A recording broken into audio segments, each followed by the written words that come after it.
Dear students, I welcome you all to the online learning class for the subject Agricultural Finance, Banking and Cooperation. So, in this video, we are going to see the revisions of our syllabus up to mid-semester portions. So, it is renamed as Revisions Part 1. So first we have seen about the agricultural finance. What is agricultural finance? We have seen that is borrowing of funds by farmers, and lending of credit by agencies. These two together forms the agricultural finance and study of agricultural finance. So borrowing of fund. So farmers borrow fund and lenders they give credit to the farmers. This both together studied in agricultural finance. So why agricultural finance is needed? Why agricultural finance is needed? For the development of agriculture. So we need drip irrigation, we need to mechanize the field, we need to purchase inputs and machineries so as to develop agriculture. So for that agriculture finance is highly essential. And the rural indebtedness. So we see this term rural indebtedness. They always in debt. So to uplift them from the debt, we have to give credit. The rural indebtedness caused by vicious cycle of poverty. So that means they will not get enough amount to escape from the vicious cycle. Then the litigations, any laws or promissory notes they might have given to some landlords or others, that will not let them to free from debt. And then low educational status and this low educational status and a low technology usage also causes rural indebtedness. That is, they won't use high yielding varieties, they will follow the traditional method of cultivation. These are all the causes of rural indebtedness. So to break them from vicious cycle of poverty, we have to give credit to the farmers. So then we will see about agricultural credit classification. So agricultural credit means credit given for agriculture and its purposes. So based on purpose, we classify them as production loan, marketing loan and consumption loan. So production loan means it is used for production of crops. Then marketing loan, it is used for marketing of the product. Consumption loan is just for the consumers personal use. So these three type of loans are given.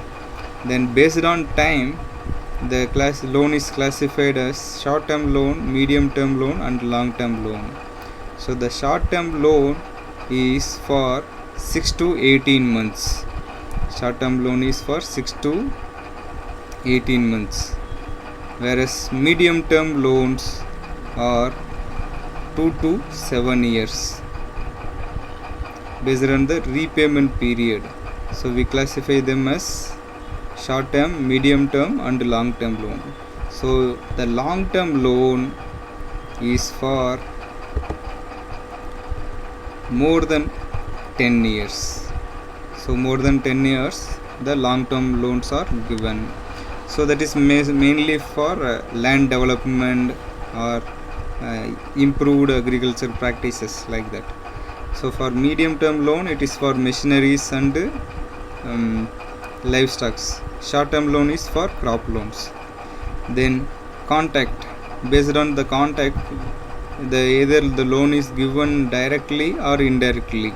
So directly we get crop loan and other machinery loans, etc. Almost all the loans are direct only. So indirect loans are given to the companies, the production companies like of fertilizers or chemicals. So that will benefit the farmer indirectly. So it is called indirect loans. Then you will see that based on liquidity. So based on liquidity, self-liquidating loan and partial liquidating loan. Self-liquidating loans are capable of fulfilling the loan within a one year. So that means if the crop loan, the perfect example is crop loan. So when the crop loan is given, the farmer is able to produce the crop and he can sell it and earn money to enough to pay the crop loan. That is called self-liquidating loan. That means the loan amount is repaid within 1 year. That is, that loan amount is capable of generating an income that is sufficient to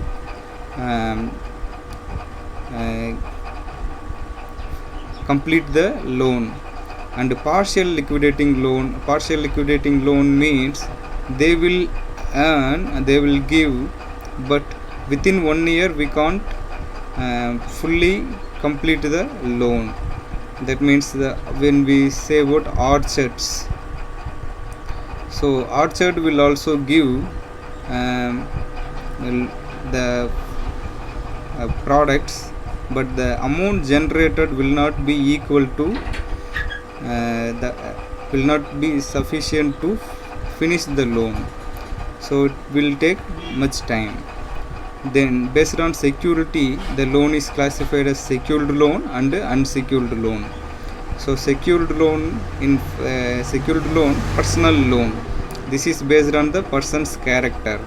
And collateral loan is nothing but we have to produce some security as that of gold or anything. Chattel loan is given for jewels or utensils. And mortgage loan, that is especially for land. So hypothecation loan is for movable properties, movable vehicles or movable properties.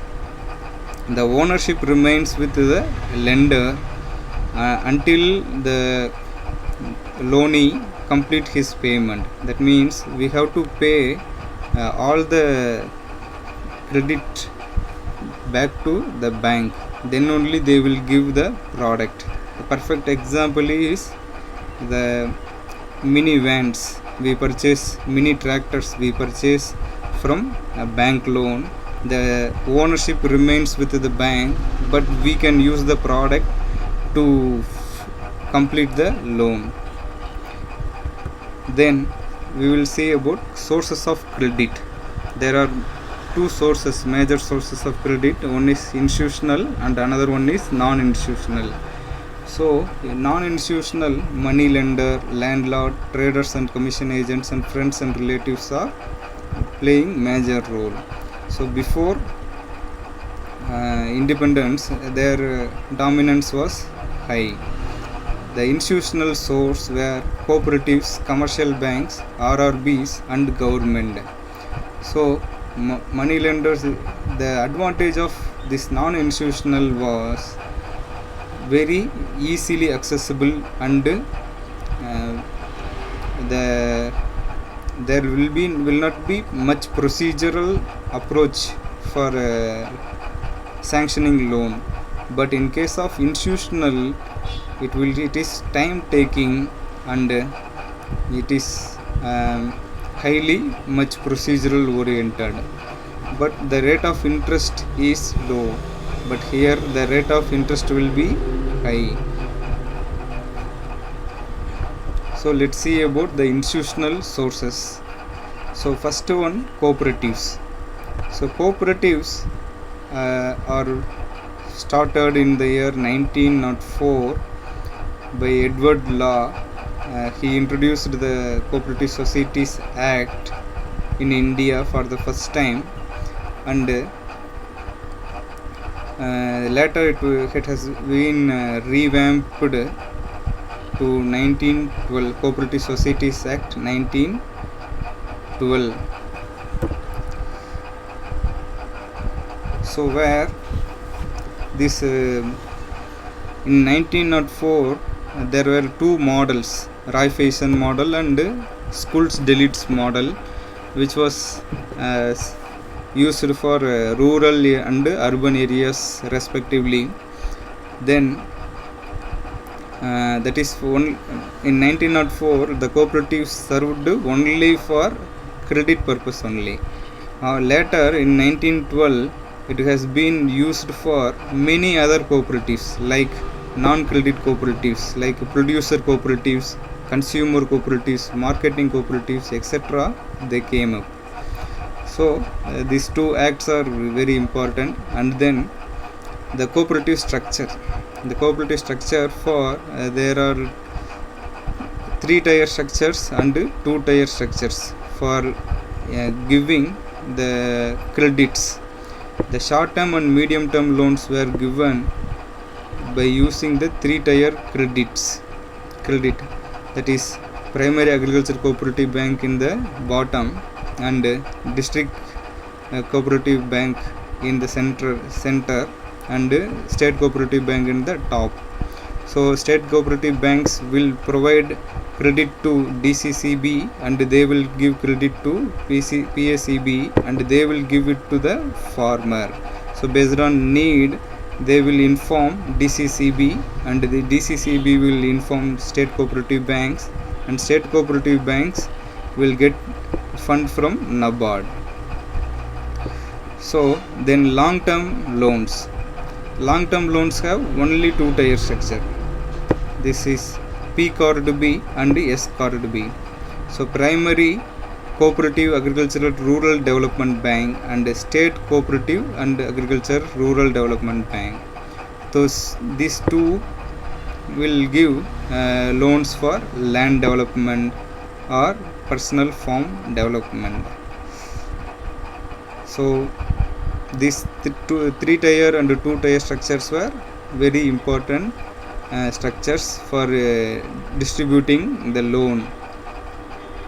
So some of the successful cooperatives also there, like Amul model and Maharashtra model and Andhra Pradesh single tier single window cooperative systems are there. So special cooperatives, other than that some of the special cooperatives are there, like LAMPS, large sized Adivasis multi-purpose society. So the name itself telling that multi-purpose, it is not only for giving credit. So this is giving credit also and also provide technical assistance to the hilly people. So it operates in hilly areas only. So it was recommended by Bawa committee in the year 1971. So then similarly farmer service cooperative societies. So these two also coming under cooperative societies. These two also getting fund from state cooperative bank and district cooperative banks. They will not get loan or fund from commercial banks. They will get funds from cooperative banks only, since it comes under cooperatives. So this is recommended by P.A. Poi in the year 1973. So it was introduced in 1973. So this also similar to LAMPS, but it operates as a single window system for providing farmer services. So we have already discussed about non-cooperative credit cooperatives, like a producer cooperative, marketing cooperatives, that is NAFED or TANFED. So these things also important. Then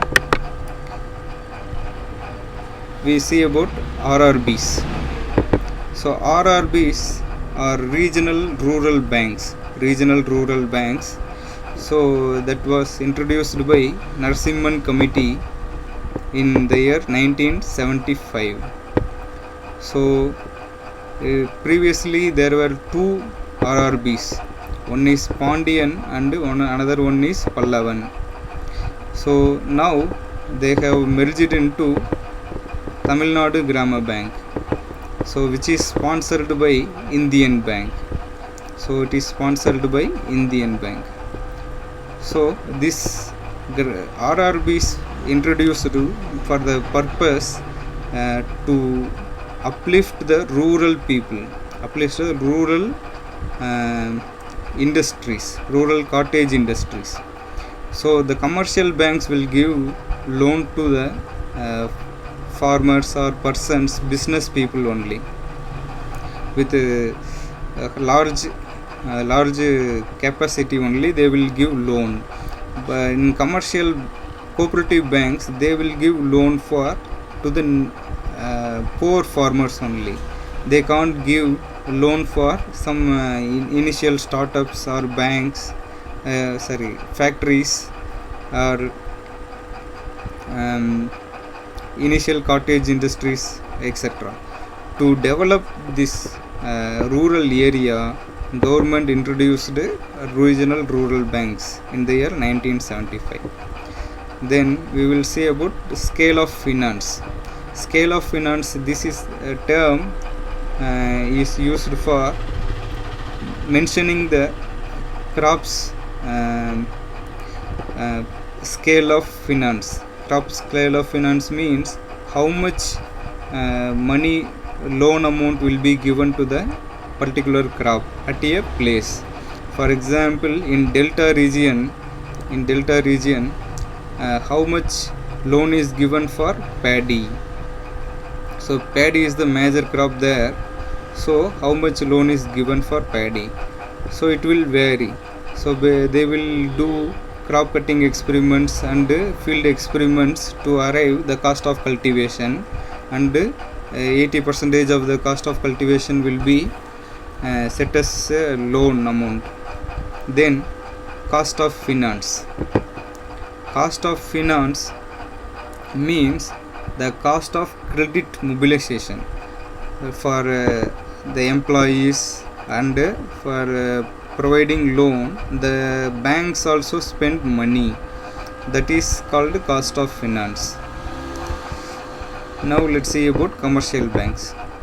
So commercial banks, we know that they are commercial. They will give any type of loan, including agricultural loan to consumption loan, education loan, housing loan, car loan, etc. They will give. They have wide facilities, wide services.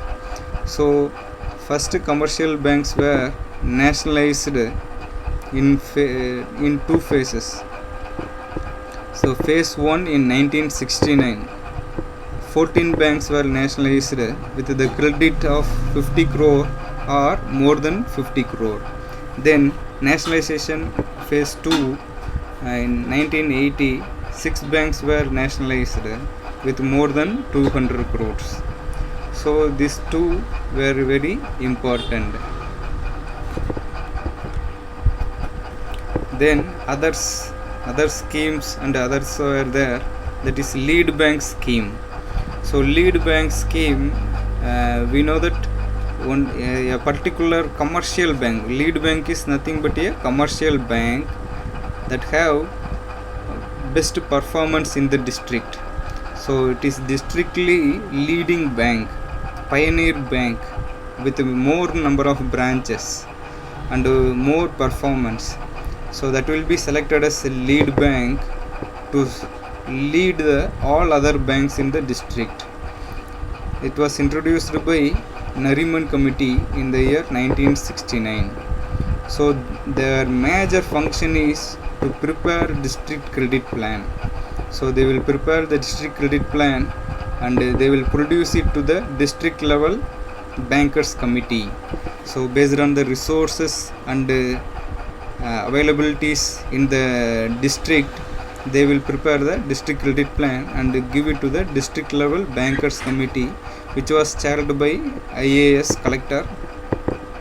So they will discuss about the possibilities with other banks through district level bankers committee meetings, and they will execute it and they will review also. So this is the importance of lead bank. Then KCC, so Kisan Credit Card Scheme. So it is given for crop loans. So it was introduced in the year 1998 by T.M. Boshin. They have given credit cards. They have given credit cards to the farmers, which they can use it at 24/7 at any bank. So they can use it on Sunday also. So this was a major advantage of the advantage for the farmer. They can take loan, take money from the loan amount at any time in their need. For example, they can take it for sowing, they can take it for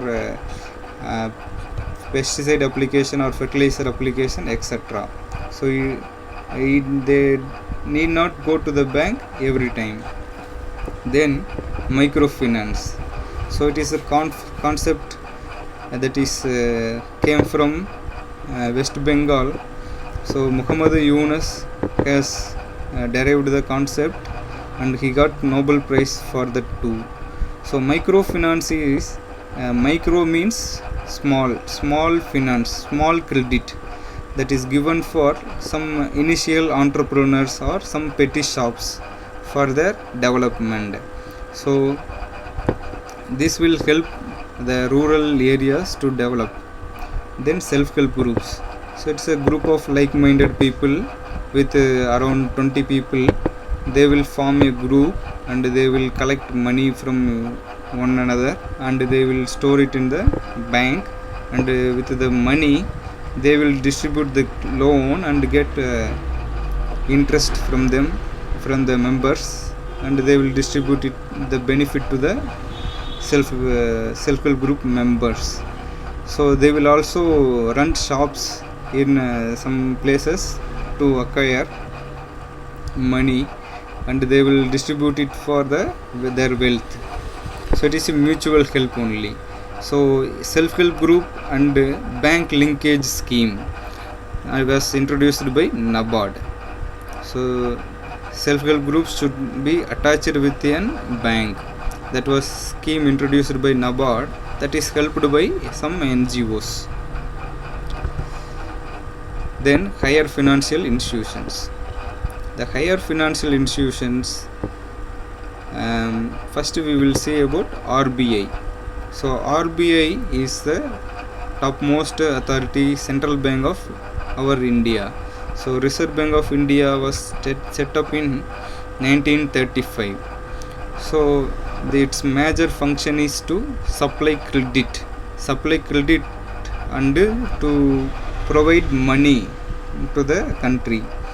So it has some three major functions, such as refinancing and supervisory functions and development functions for agriculture.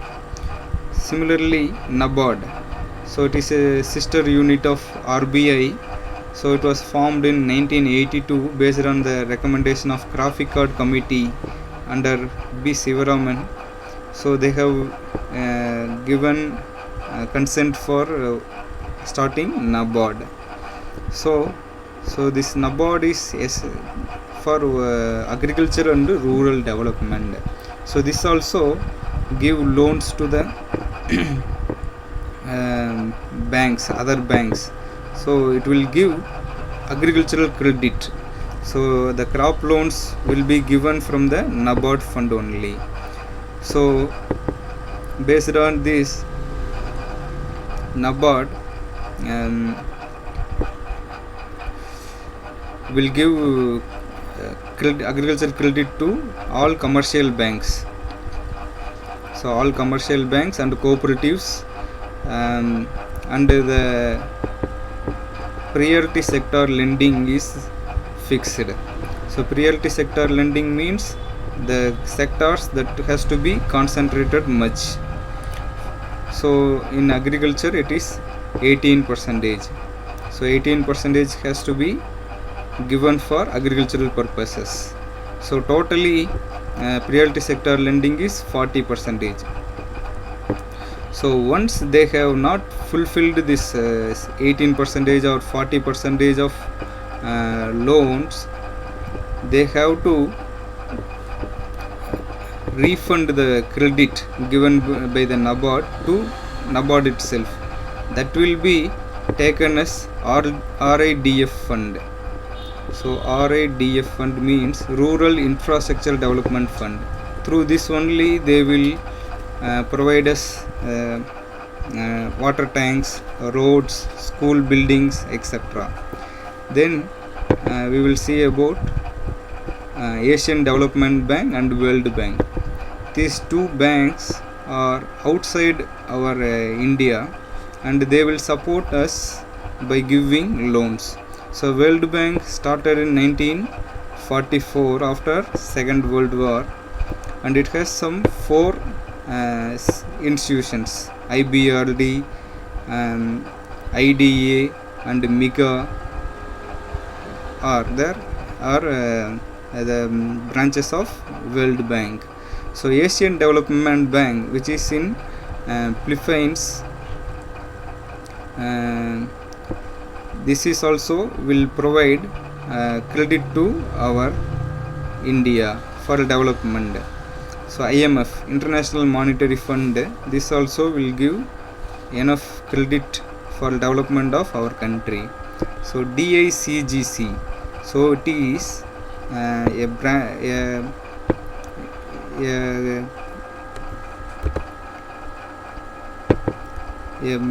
branch of RBI. A branch of RBI means it is from RBI, that will make sure that Deposit Insurance and Credit Guarantee Corporation, that will make sure that our deposit is guaranteed.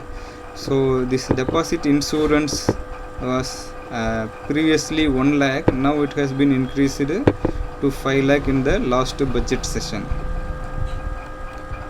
So this is what the higher financial institutions are. Other than this, Agriculture Finance Corporation is there, that will do all the services that will develop the agricultural activities.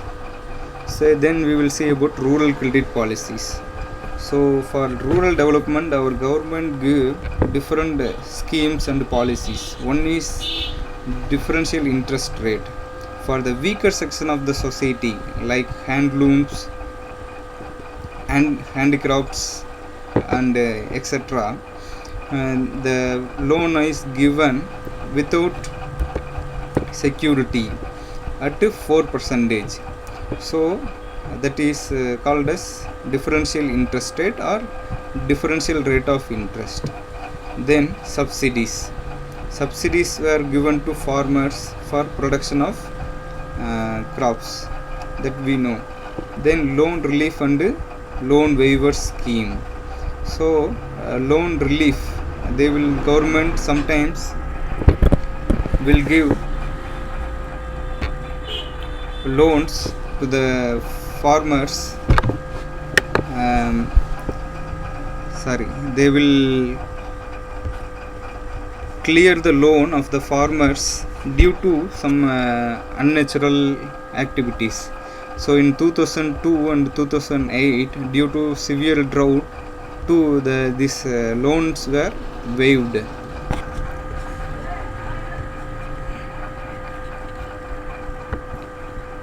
Then we will say about credit analysis. So this credit analysis are for giving loan by the banks. So we know that banks will not give the loan as such. They have to evaluate the credit proposal of the farmer.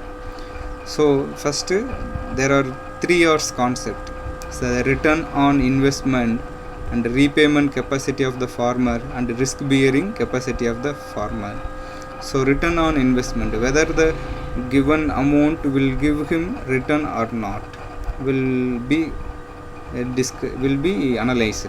Then repayment capacity of the farmer, so based on his financial status.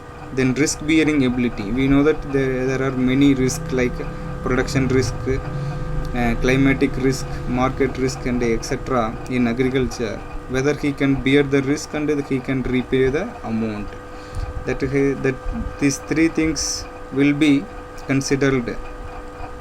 Then 5C concept. So in 5C concept, so character of the farmer is noted. Character of the farmer is noted. Then capital, how much capital he is owning. Then capacity of the farmer to repay the amount. Then collateral means how much security he has. Then conditions or common sense, financial condition of the farmer or common sense, whether we can give the loan to him or not, that will be evaluated. Then 7P's concept. So the 7P's concept are based on principle of productive purpose, whether the loan is asked for productive purpose. Then based on the personality of the farmer. Then based on the productivity of the loan. Then based on phased disbursement. Then proper utilization of the loan amount and proper payment, proper repayment. Then proper protection, so proper protection for the loan. If these 7 things fulfilled, they will provide loan to the farmer. Then project analysis. So project analysis, project is nothing but the investment that will return money. So we will make investment that will give us money. So for example, we say that there is a mushroom project, we will invest some amount in the mushroom production, that will return us as money. So that is called projects. So project cycle is consist of these steps. First one is identification of a particular problem or a particular opportunity. Then formulation of plans and developing alternatives. Then appraisal of the projects. So appraisal means evaluation of the projects. Then implementation and monitoring. So implementing the projects and evaluating and monitoring the projects. So in this, the main thing is the appraisal. So when we go for applying loan, they will see that our project whether it is viable or not through this appraisal methods. So let's see about the project appraisal methods. So the project appraisal method, the first method is undiscounted measures, and another one is discounted measures. So undiscounted measures, we do not inculcate the time value. So the rupee today is not the same a rupee tomorrow. So that a rupee today will be worth more than a rupee tomorrow. So that will not be accounted here. That is undiscounted measure. So it is based on payback period of the investment. So when we say that we invest 1 lakh rupees and monthly we get 20,000, the payback period is 5 months. So based on this, we will select the project. And ranking by inspection, we will just see the overall benefit and cost of the project, and we will select it randomly. Which one will give a higher profit to us, we will select. And proceeds per outlay, so it is nothing but how much return we will get per investment. So for per 1 lakh, how much we will get investment return, that will be calculated and will be accounted as a measure of project appraisal. Then we will say about undiscounted measures. So discounted measures, there are 3 methods.